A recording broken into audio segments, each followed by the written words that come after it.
అమ్మా, ఏదో తిరునాళ్ళ పేరుతో మీరందరూ మా ఇంటికి వస్తున్నారు గానీ లేకపోతే మనం కలుస్తామా ఏమిటి? సూర్యమత, మంగం పిన్ని, రాజు బాబాయ్ వచ్చాడు కూడా తప్పకుండా రావాలి. ఈ లోగా నీ పెళ్లి ముహూర్తం పెడితే ముందుగానే వస్తామమ్మా. అలాగే వద్దురుగానే అవతల బస్సు ఏమవుతుంది పదలే. రంకా దూరం అక్క వాళ్ళందరూ బస్సు ఎక్కి వస్తారు. రే రంగా.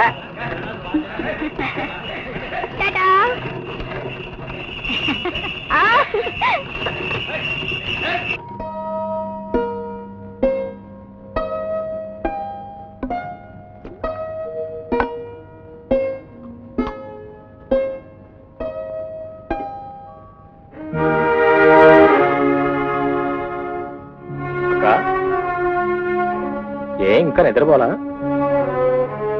లేదురా, నిద్ర రావటం లేదు. నువ్వు మెలకుగా కూర్చున్నది నిద్ర రాకపోవటం వల్ల కాదు, బావ రాకపోవటం వల్ల. అవునా? కట్టుకున్న ఇల్లాలు తన కోసం ఇంటి దగ్గర కాసు కూర్చుంటుందని తెలిసినా పట్టించుకునే పెద్ద మనిషి తెల్లవారులు ఇళ్ళు ఒళ్ళు తెలియకుండా అడ్డమైన తిరుగుళ్ళు తిరిగి ఇంటికి వచ్చి ఆయన కోసం నువ్వు నిద్రాహారాలు మనకు కూర్చోవటం అనవసరం అక్క. ఏమైనా అనాలంటే నన్నను, అంతేగాని నా పతిదేవుని మాత్రం ఒక మాట కూడా అంటానికి వీల్లేదు అంటావు, అంతేనా? అసలు ఈ పొరపాటు నీది కాదక్క. అల్లారు ముద్దుగా పెంచుకుని నిన్ను తీసుకెళ్ళి ఆ తాగుబో చేతిలో పెట్టాడా నాన్న, ఆయనది. ఉన్న 50 ఎకరాలు నీకు నాకు చెరిసగం పంచిచ్చాడు. నీ 25 ఎకరాలు తీసుకెళ్లి నువ్వు బావ చేతిలో పెట్టావు. ఆ మహానుభావుడు దాన్ని 5 ఎకరాలు చేశాడు. ప్రస్తుతం ఆయన పరిస్థితి చూస్తుంటే చివరికి నేను ఏ పరిస్థితిలో చూడాల్సి వస్తుందని బాధగా ఉంది. బాలు, నువ్వు వెళ్ళి పడుకోరా. అక్క, నువ్వెన్ని చెప్పినా వినిపించుకోడు బావా, నేనేం చెప్పినా పట్టించుకోవు నువ్వు. కానీ ఒక్కటి మాత్రం నిజం, నీలాంటి మంచి మనిషిని బాధ పెట్టే ఆ పెద్ద మనిషి ఏనాటికి బాగుపడ్డావు.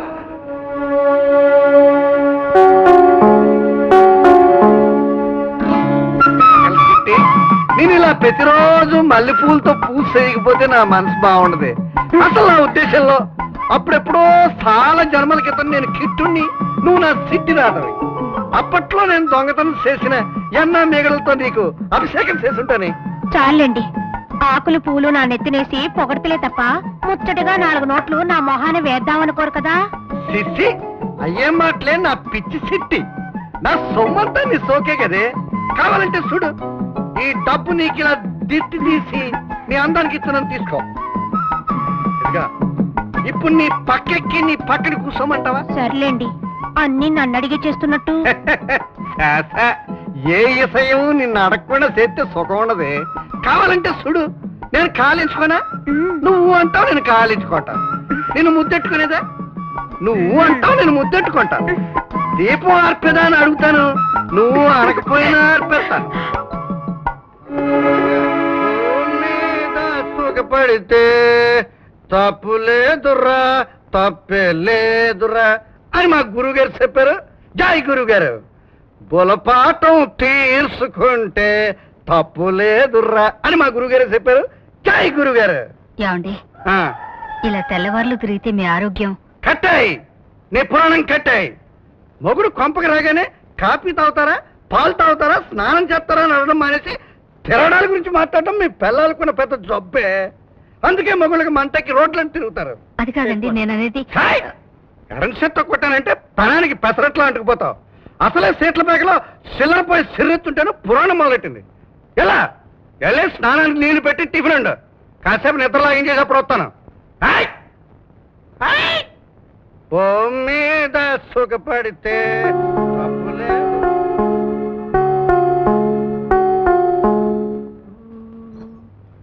నాన్న, టిఫిన్. ఏంటే పెసరట్ట? ఉప్మా అయితే పెసరట్టు చేసిన మీ అమ్మకి ఉప్మా చేయాలి తెలీదా? అది కూడా నేనే చెప్పాలి. 2 అట్టు ముక్కలు చేసి నా మొహాన్ని పారేసి పాపం గడిపేసుకోవాలని ఆలోచన తప్పిస్తే పెసరట్టుతో పాటు ఉప్మా, ఉప్మాతో పాటు అల్లం చట్నీ ఉందని నాకు తెలుసు.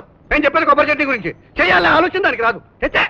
ఇక మీదట పెసరట్టు చేసినప్పుడల్లా ఉప్మా నేను చేసి పెడతాలే నాన్న. ఒక్కసారికి తినవా? ఆ ముసలిదానికి ఆలోచనలు రావు కానీ నువ్వు మాత్రం చేస్తూ ఉండు.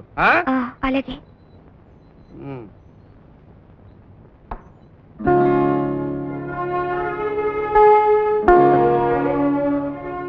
నాన్న, నేనొక మాట అడుగుతాను, నువ్వేమీ అనుకోవు కదా?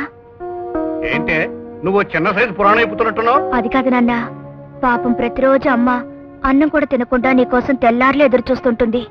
నువ్వు తిట్టినా కొట్టినా నోరెత్తకుండా నీ మంచి కోసమే ఆలోచిస్తుంది. అలాంటి అమ్మ చేత కన్నీరు పెట్టించడం పాపం కదా నాన్న. కట్టాయి నీ పురాణం కట్టాయి. పెసరట్టు పెట్టినట్టే పెట్టి గొంతు తిక్కకుండా నీతి కబులు ప్రారంభిస్తావుటే చిచ్చాయి. ఈ ఇంట్లో మనశ్శాంతిగా పెసరట్టు తినే అవకాశం కూడా లేదు. అది కదా నాన్న, నేను చెప్పేది ఏమిటంటే ఏంటి నువ్వు చెప్పేది? చడం చెత్త కొట్టానంటే ట్రంక్ రోడ్డు మీద తోర డబ్బాలు అతుకుపోతావు. జాగ్రత్త. ప్రతి వాడికి నీతులు చెప్పడం నేను ఒక్కడే దొరుకుతాను. పెళ్ళాము చెప్పేదే, మా మరిది చెప్పేవాడే. ఆఖరికి ఎక్కడో పడి ఉంటే ఇంటికి తీసుకొచ్చి పెంచుకున్న అనాథ పెరుగు నువ్వు చెప్పేది. ఇంకోసారి ఎవరన్నా నాకు టిఫిన్ ఎట్టి స్వీట్ ఎట్టి యాదవ నీతులు చెప్పాలని చూశారంటే తోలు వచ్చేస్తాను. చచ్చా యాదవకోవాలా. అందుకే నాకు ఈ కొంపలో ఉండాలనిపిస్తుంది.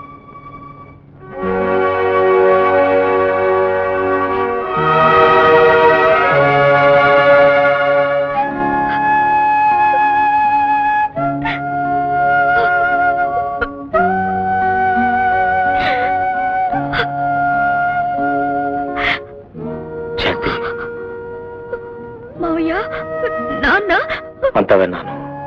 అక్క చెప్పింది. అయినా తాగటం వాగటం ఆయనకు అలవాటే కదా. ఆయన మాటలు పట్టించుకుని బాధపడటం అనవసరం. అది కదా మావయ్య, నన్ను తిట్టినా కొట్టినా నేను బాధపడను, కానీ నన్ను అనాథంటే మాత్రం. ఊరుకో శాంతి. నేను గాని అక్క గాని ఎప్పుడైనా అలాంటి మాట అన్నావా? అసలు ఎప్పుడైనా నేను అలా చూసావా? తన కడుపును పుట్టిన బిడ్డ కంటే నేను ఎంతో గారాభంగా పెంచింది. నువ్వు ఇక్కడ ఇలా బాధపడుతున్నావని తెలిసి లోపల ఎంత కుమిలిపోతుందో తెలుసా? మీరిద్దరూ ఇలా ఉంటే నేనేమైపోతాను చెప్పు. ఏది ఒక్కసారి చూడు, చూడాలి. నవ్వు నవ్వు నవ్వు నవ్వు నవ్వు నవ్వు నవ్వు నవ్వాలి.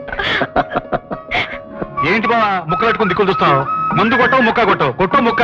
ఉన్నాయా మొగుడా? చాలా ఇరకాటంలో పడ్డాను. అసలు ముడను ఉంచుకోవాలా వదిలేయాలా అని ఆలోచిస్తున్నాను. ఏంటంటే చిట్టును వదిలేస్తున్నారా? ఓరినీయవ్వ, నేను ప్యాకెట్లో రాణి గురించి చెప్తే అప్పుడే చిట్టు దాకా వెళ్ళిపోయావంటయ్యా. ఏముంది బా, నువ్వు దించేసావు అనుకో తను ఎత్తుకుందామని. దించుతాను. నేను ఈ ముడని దించను, ఆ ముడని దించను. ఆటిన్ జాకి. అబ్బా చాలా థ్యాంక్స్ బా, ముక్కే షో చేసావు. నీకు షో అయింది, నాకు పూర్తిగా క్షౌరం అయింది. ఇదిగా ఫుల్ కౌంట్. చాలా థ్యాంక్స్. సరిగ్గా 400 చూసుకో. ఇదిగో నాది 150. ముక్కలు కలుపు. రాయుడు గారు, మీ బావగారి పేక పంచమంటారా వద్దా? ఆయన దగ్గర డబ్బున్నట్లేదే. మా బావగారి దగ్గర క్యాషే ఉండాలిట్రా. ఆయన దగ్గర ఏది ఉంటే అది పెట్టి ఆడేయగలడు. ఆయన లెవెలే వేరు. ఏం బావా? నిజమేననుకో బామర్ది, కానీ ఇప్పుడు నా దగ్గర ఏముంది? అలాగూ చక్క ఉంది. అదేమంటావా? ఊరుకో బావా, నీ జోకులు నువ్వు వచ్చిన ఎట్ల బండి ఉందిగా, అది పెట్టావనుకో 60 నాట్లు హాయిగా ఆడుకోవచ్చు. అంతేనంటావా? పైగా నీకు బాగా కలిసి వచ్చిన బండి, దీంట్లో కూడా కలిసి వస్తేమో. బాగా గుర్చేసావు బామర్ది. నా బండి ఎట్టాడతాను. అది మొక్కలు మంత్రాపరా.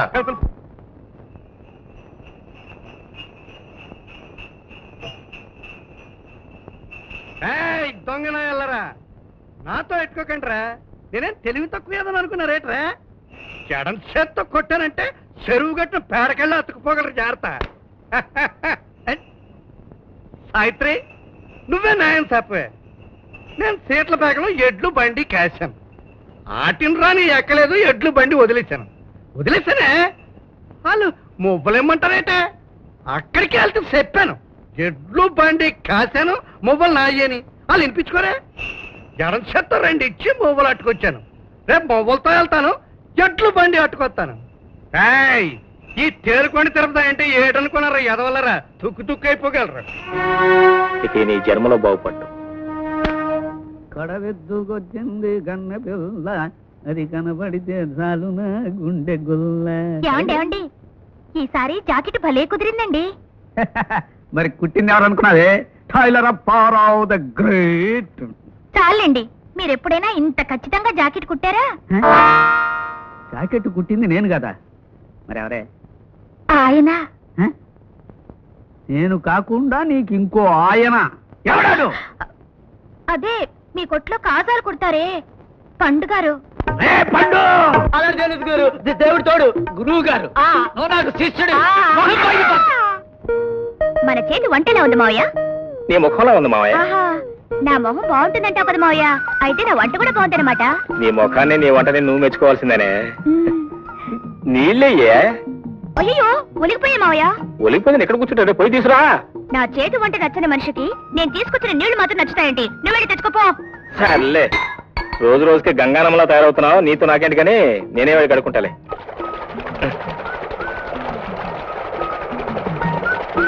ఏయ్, ఏయ్, ఏయ్, ఏంటా గోళ, ఏంటా కోచేస్తలో? అయ్యో రామా, సరసం కూడా తెలియని మనిషి ఈ మనిషి ఎక్కడ దొరికాడు నాకు? నీకు కావాల్సిన సరసం కాదు. ఇలా మర్చిపోయేదే, నీకు కావాల్సిన సరసం కాదు. ఏంటి మావయ్య నన్ను ఎత్తుకున్నావు? అంత ముద్దొస్తున్నానా? చాలా ముద్దొస్తున్నావే, చాలా ముద్దొస్తున్నా. సరసం కావాలంట, సరసం.